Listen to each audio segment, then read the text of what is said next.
요 시기에 더 상호작용이 막 늘립니다. 문제 행동들은 많이 줄었지만 이제 언어가 조금씩 더 성장을 합니다. 하지만 미세한 자폐 스펙트럼이 남아있습니다. 하지만 이런 것들이 차츰차츰 줄어갑니다. 그렇지만 속도가 아직도는 더딥니다.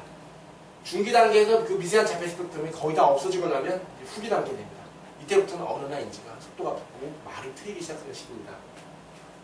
이때부터가 이제 인지를 높여주는 시기고 자폐 스펙트럼에서는 어느 정도 나왔냐를 이제 중기 단계를 넘었냐를 통해 보게 됩니다. 그렇지만 이 초기 단계의 치료가 너무나도 중요하고 어릴수록 빨리 치료가 되고 아주 결정적인 치료를 보여주는 경우들이 많습니다. 특히 4세 이럴 때 왔을 때는 몇 개월도 안 돼서 거의 없어지는 경우도 많습니다. 그래서 올 때랑 몇 개월 후와 완전히 다른 모습으로 변해 있는 경우들을 자주 보게 됩니다. 아스퍼거 증후군은 초기에는 정서적인 문제를 가진 경우들이 많습니다. 사회적인 교류가 안 되다 보니까 정서적으로 예민하거나 우울하거나 짜증이 많습니다. 그래서 이런 정서적인 문제들을 많이 개입을 하는 경우들이 많고, 때로는 정서적인 문제가 없는 경우에는 상호작용이 조금씩 시작하자마자 좀 발달을 하기 시작합니다. 아예 집중이 늘기 시작합니다. 근데 중기가 되면은 문제가 나타나기 시작합니다. 아스퍼거 증후 아이들이. 아니 좋아지다가 왜 요즘은 참 아이 키우기 더 힘들어지죠? 아이한테 혹시 치료가 안 맞는 게 아닐까요? 아니면 이 치료가 더 이상 효과가 혹시 아이에게 해를 주는 게 아닐까요? 오히려 뭐 이상한 질문들 많이 하십니다. 그게 왜 그러냐면 아이가 후퇴합니다. 중기에. 이제는 자기에 대한 자각이 생깁니다. 자기의 정서에 대한 자각, 자기 인지에 대한 자각, 자기 신체에 대한 자각, 이런 것들이 생기는 시기에 사회성이 생기는데 굉장히 수준 떨어지는 사회성이 막 드러납니다. 어설프죠. 막 이렇게 큰 아이가 어설픈 사회성, 막 어설프게 막 가까이 가고 어설프게 행동을 합니다. 그러니까 문제가 막 나타납니다. 그렇지만 그 시기를 경험해야 됩니다. 시행착오를 통해서 나에 대해서 경험하고 타인에 대해서 경험하고 시행착오, 남들이 좋아하는 거 싫어하는 거에 대해서 경험을 통해서 배워나가야 되는 시기입니다. 어떤 아이는 중학교 2학년일 때 강박증이 너무 심한 아스퍼거 증후군이었습니다. 강박증이 얼마나 심하냐면 여기 와서 저희 원장실에 들어오는데 한 20분을 기다려야 됩니다. 누구 들어와라 그러면 여기까지 20분이 걸립니다. 작년 여름에 그랬었습니다. 어떻게 하냐면 일어났는데 눈을 45도 좌측을 내렸다 갔다가 오른팔을 들었다가 눈을 50도로 올리고 팔을 이만큼 내리고 발을 한 발 하고 두 발을 이렇게 가고 옆을 꺾은 다음에 이렇게 들어옵니다. 20분이 걸립니다. 여기서 대방 들어온 데까지. 그냥 속이 터지죠. 집에 갈 때도 끝나고 나서 집에 못 갑니다. 일어날 때까지 몇 분이 걸리고요. 문 밖에 갈 때 몇 분이 걸립니다. 9시에 저희 진료 끝났는데 걔가 한 10시쯤 나가버리면 저희도 집에도 못 가고 아주 그냥 난감합니다. 엄마도 옆에서 지켜보면서 나가자 수백번 얘기해봐요. 의미가 없습니다. 그 아이가 저한테 그러더라고요. 아까 화장실에서 세수를 하는데 노란색 물이 눈에 튀었습니다.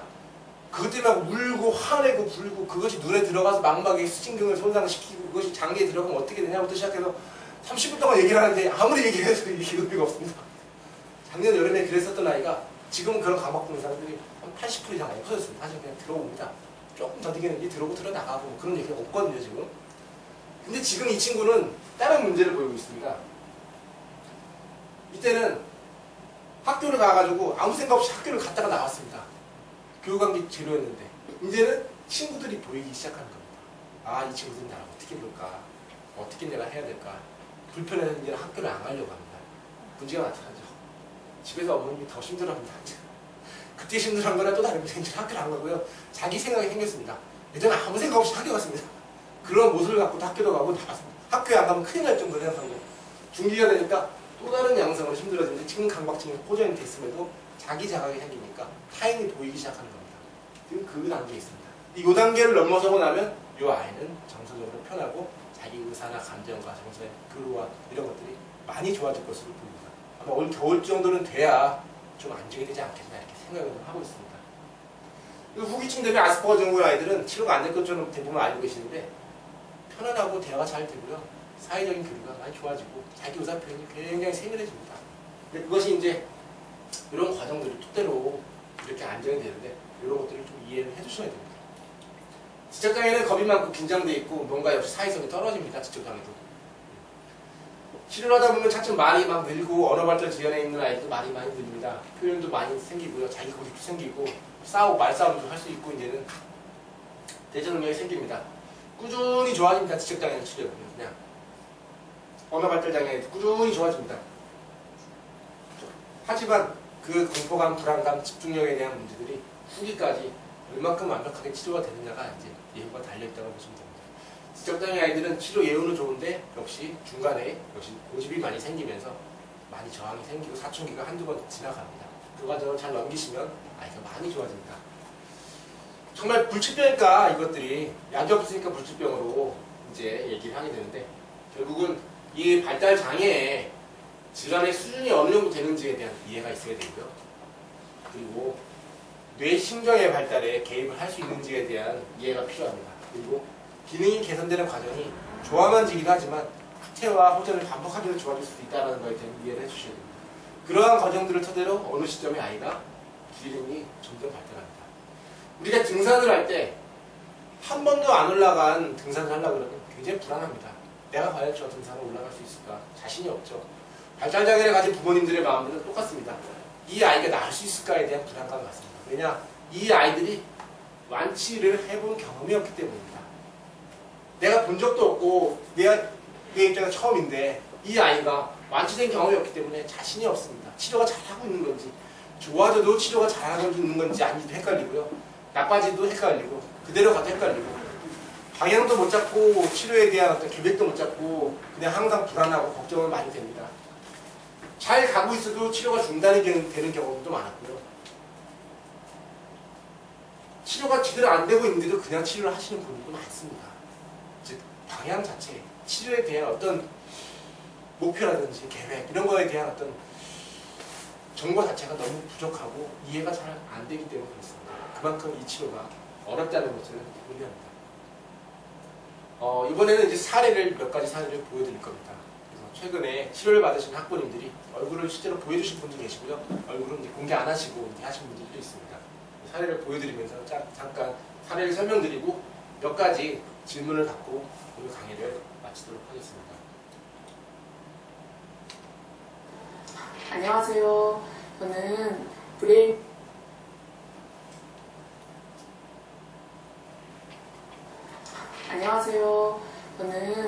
브레인 리더 한의원에서 현재 훈련을 받고 있는 장준원 어린이의 엄마입니다.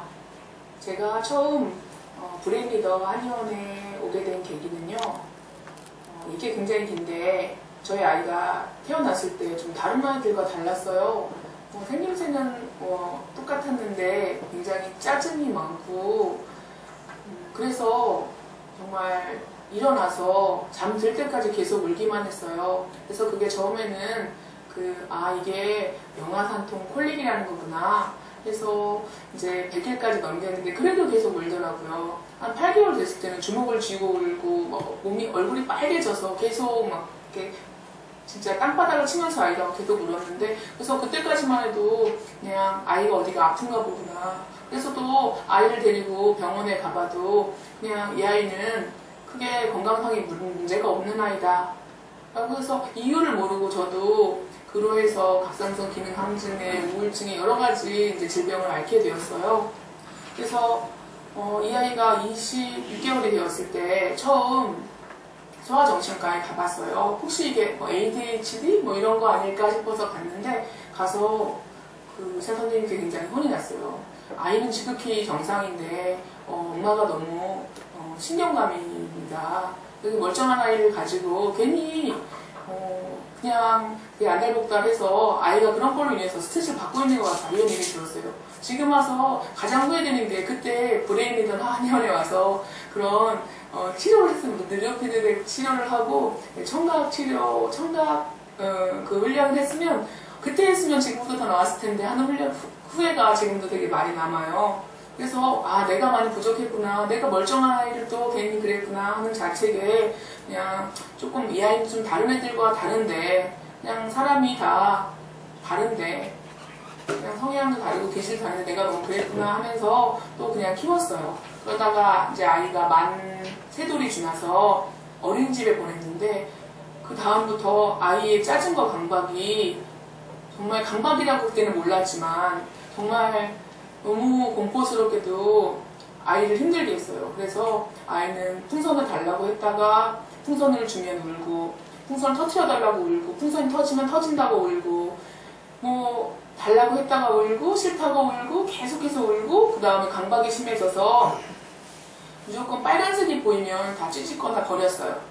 그리고 숫자도 3과 9를 싫어해서 3이라는 숫자나 9라는 숫자를 들으면 귀를 막고 괴로워했고요. 그 다음에 3층이나 9층에는 가지 못했어요. 그리고 저희 집이 3호선 라인에 있는데 3차를 보면 근처에 가려고도 안 했어요. 그런 부분들이 너무 힘들었고요. 또 어린이집에 이제 가보면은 아이가 방석에 앉아서 혼자 웅크리고 앉아있는 모습을 보면서 아, 이 어린이집을 보내야 되나 말아야 되나 고민을 하다가 그냥 여기 한번 보내보면, 여기 한번 내보내보면 어떨까 하는 심정에 우리 아이가 달라졌어요 프로그램에 아이를 출연시키기로 했어요. 그랬는데 너무도 뜻밖이었는데 너무도 충격적인 결과는 아이가 자폐 스펙트럼이라는 거였어요. 당시에는 그냥 소아공포증으로 해서 방송이 나가기는 했는데 많이 좋아진 걸로 해서 공포증이 많이 나아진 걸로 해서 이렇게 나가긴 했지만 제작진으로부터는 소아공포증을 동반한 자폐 스펙트럼 장애다 라는 진단을 받았어요. 네, 그래서 이제 마음을 좀 내려놔야겠다. 장애 아이 부모로서 좀 마음을 편안하게 가고 무엇보다 행복한 아이를 키워야겠다 마음을 먹었는데 그게 생각처럼 쉽지가 않았어요. 아이는 계속해서 짜증을 내고 저도 컨디션이 좋고 건강하면 다 받아낼 수 있었지만 어느 날은 제가 몸이 굉장히 피곤하고 몸이 아프면 정말 힘들어서 다 포기해버릴까 아이와 함께 어떻게 해버릴까라는 극단적인 생각마저 할 만큼 굉장히 많이 힘이 들었었는데 그러다가 지인으로부터 이제 브레인 리더 한의원을 소개받고 처음 왔는데 보니까 아이 머리에 전극을 붙이려고 했고 아이는 울었고요. 그 다음에 아이가 굉장히 소리에 민감했는데 헤드폰을 씌우시더라고요. 근데 그 아이가 또 많이 울었고요. 그래서 저희 아이는 너무 예민한 나머지 옷도 함부로 입히지 못하고 모자도 제대로 씌우지 못하는 그런 아이였기 때문에 저는 여기서는 치료가 불가능하다라는 결론을 혼자 내렸어요. 그래서 또 1년이 흘렀어요. 근데 아이는 점점 더 두려움을 많이 느끼게 되고 점점 더 짜증이 심해져 갔어요. 그래서 안 될 때 안 되더라도 그냥 못 다니더라도 그래도 한번 적응을 한번 시켜보자.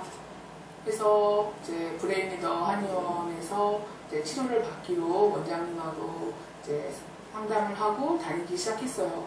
근데 의외로 아이가 그 훈련에 잘 적응을 하더라고요. 깜짝 놀랐어요. 정말 못할 줄 알았거든요.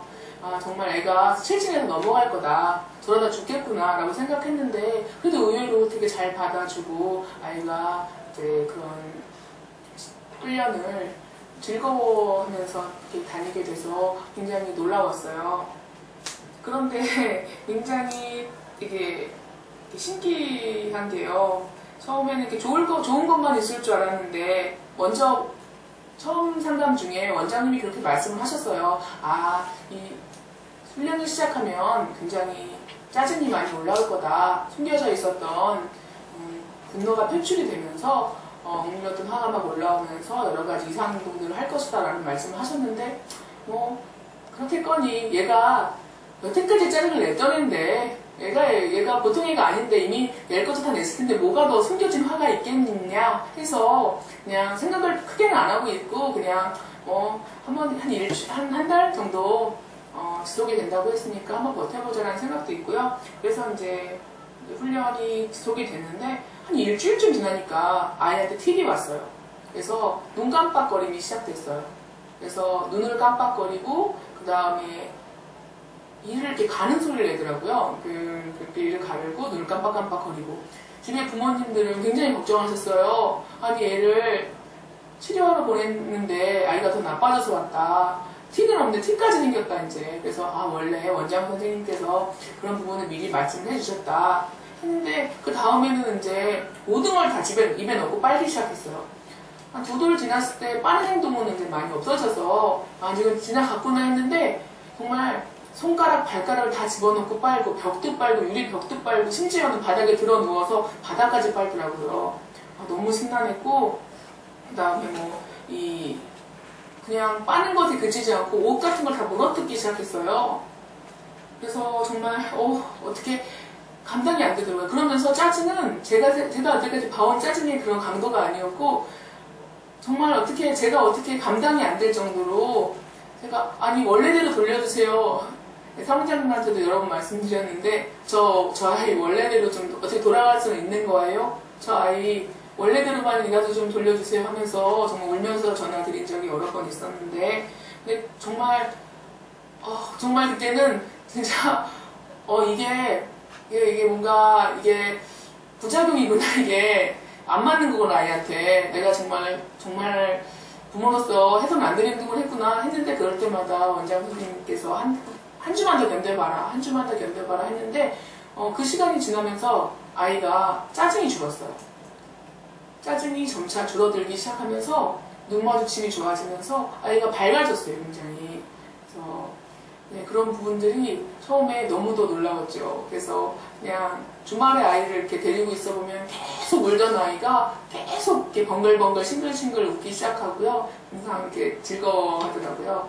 네, 그래서 브랜리더 한의원에서 치료를 받으면서 가장 좋아진 거는 저희 아이가 굉장히 기질적으로 예민한